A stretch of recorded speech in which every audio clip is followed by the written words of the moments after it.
तो कल का जो क्लास हुआ था उसमें हम नियामक ज्यामिति का विभाजन सूत्र, मध्य बिंदु का सूत्र, त्रिभुज के केंद्रक और अंतःकेंद्रक से संबंधित जितना भी प्रश्न था या उससे रिलेटेड जिस टाइप का भी क्वेश्चन था उसे बता दिया गया था।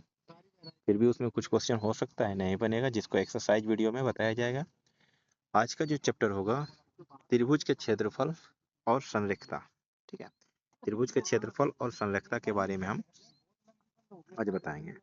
सबसे पहले नंबर त्रिभुज का क्षेत्रफल, जैसे कि नॉर्मली अगर हम निकालते हैं ज्यामिति में तो 1/2 आधार गुना ऊंचाई या फिर किसी भी तरीका से निकाल सकते हैं, हीरोन के सूत्र से निकाल सकते हैं। लेकिन आज जो हमको निकालना है तो त्रिभुज के क्षेत्रफल, जैसे कि ज्यामिति में अगर देखते हैं तो कोई भी फॉर्मूला लगाकर हम निकाल सकते हैं। लेकिन अभी हम नियामक ज्यामिति देख रहे हैं, तो नियामक ज्यामिति में अगर नियामक ज्यामिति का क्या है कि त्रिभुज का 3 शीर्ष दे दिया जाएगा और उसका क्षेत्रफल निकालना है। तो उसका क्षेत्रफल का एक फॉर्मूला होता है, जैसे यहाँ पर देखते हैं कि अगर एक त्रिभुज है, ठीक है, जिसका शीर्ष बिंदु का नाम है ए, बी और सी है। ठीक है, अब ये शीर्ष बिंदु जो है इसका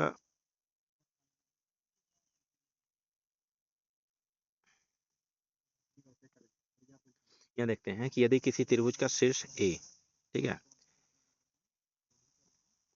और बी सी, ठीक है, जिसका निर्देशांक कितना दिया हुआ है x1 y1, यहाँ पर कुछ भी अंक हो सकता है x1 y1 की जगह पर।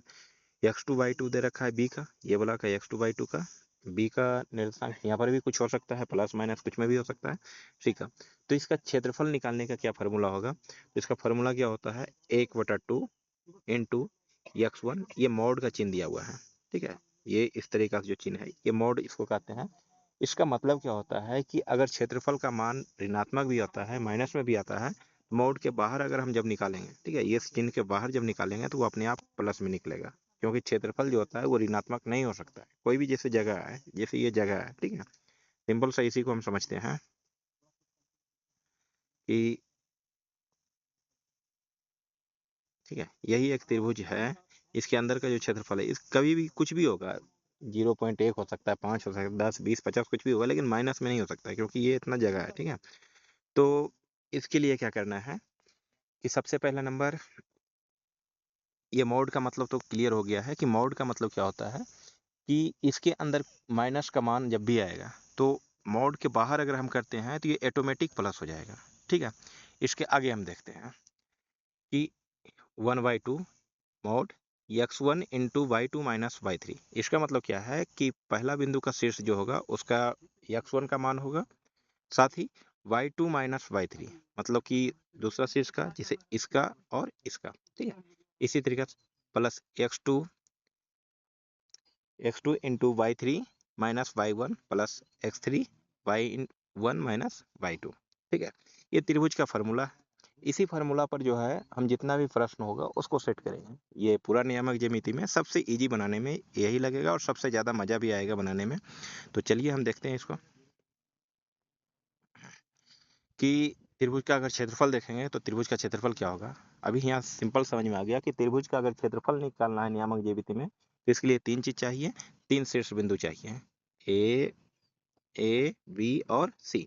यहाँ पर तीनों का मान कुछ ना कुछ दिया रहेगा, जैसे x1 y1, x2 y2, x3 y3, इस तरीके से कुछ भी दिया रहेगा। ठीक है, तो फार्मूला क्या प्रयोग करना है, तो 1/2 mod x1 into y2 minus y3 plus x2 y3 minus y1 plus x3 y1 minus y2।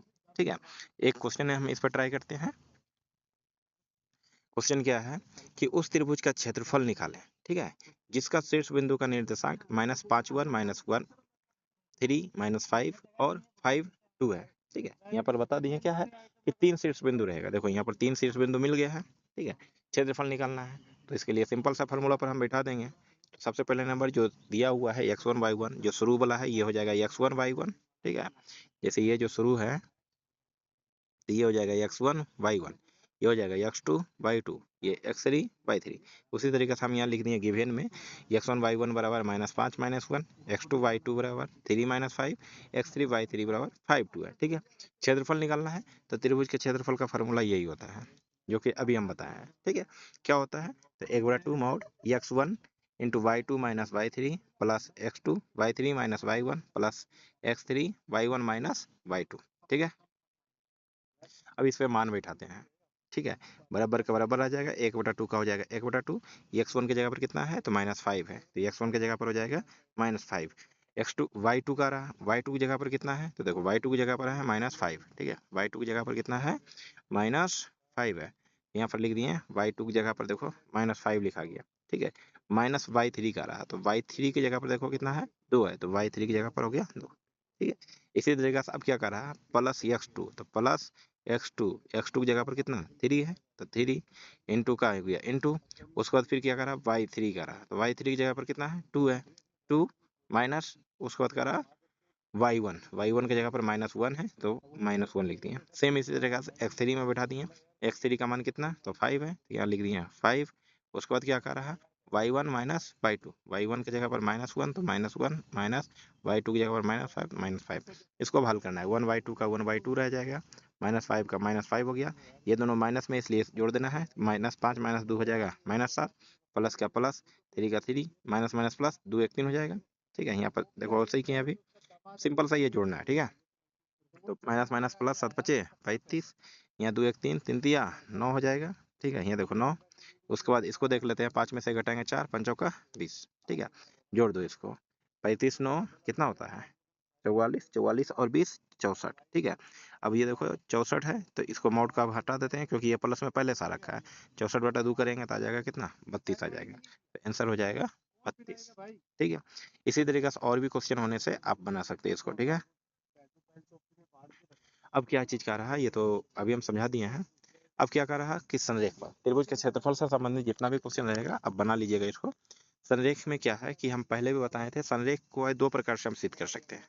एक तो बताए थे दूरी सूत्र पर, और एक जो होगा त्रिभुज के क्षेत्रफल पर। दूरी सूत्र में क्या बताए थे कि देखो इसको थोड़ा सा समझते हैं। देखो कि अगर 3 बिंदु है, संरेख का मतलब कितना बिंदु होना चाहिए, टोटल बिंदु होना चाहिए 3,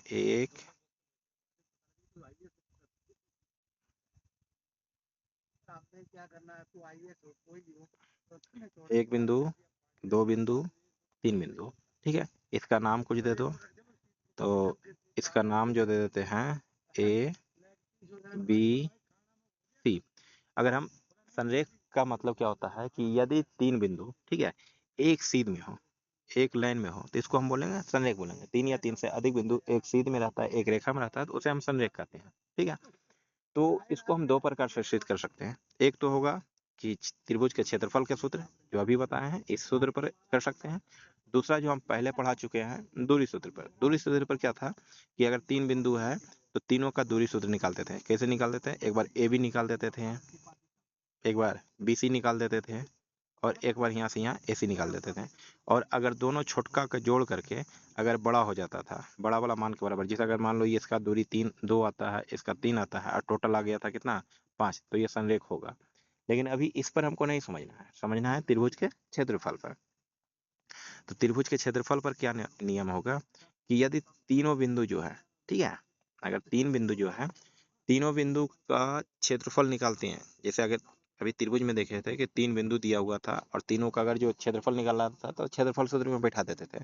संरेख में क्या है कि सेम उसी तरीके से क्षेत्रफल के सूत्र में बैठाएंगे, और अगर उस क्षेत्रफल का मान कितना आ जाए 0, तो ये संरेख हो जाएगा। क्षेत्रफल का मान 1 2 3 इस कुछ भी आएगा तो वह त्रिभुज होगा, लेकिन अगर क्षेत्रफल का मान कितना आएगा 0 आएगा तो संरेख होगा।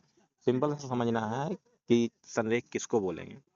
तो यदि तीन बिंदु को, तीन बिंदु का क्षेत्रफल के सूत्र पर बैठाया जाए, यदि 3 बिंदु के निर्देशांक को क्षेत्रफल के सूत्र में सेट किया जाए और उसका मान 0 आ जाए, उसका मान कितना आ जाए 0 आ जाए, तो वह तीनों बिंदु संरेख होगा। ठीक है, जैसे यहाँ देखो अब इसको लिखा हुआ है, इसको समझते हैं कि जब 3 या 3 से अधिक बिंदु एक ही रेखा पर होता है तो उसे संरेख बिंदु कहते हैं। ये पहले भी समझाए थे।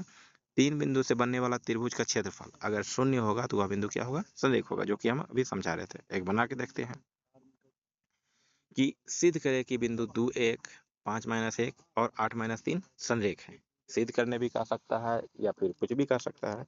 ज्यादा करके इसमें सिद्ध करने ही कहेगा, क्योंकि ये साबित करना है सिद्ध कि संरेख होगा। तो ये संरेख कब होगा? जब क्षेत्रफल का मान 0 आएगा। तो सबसे पहले नंबर ये x1 y1 जितना है वो लिख दिए, x2 y2 जो है वो लिख दिए, x3 y3 जो है वो लिख दिए। ठीक है, यहाँ तक हो गया।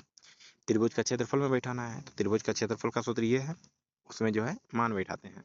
1/2 का 1/2 हो जाएगा, ये x1 की जगह पे जितना है, मतलब उस तरीके से जैसे अभी बताया मान बैठा दिए, और मान बैठाने के बाद इसका हल किए। हल करने के बाद इसका मान कितना आ गया? 0।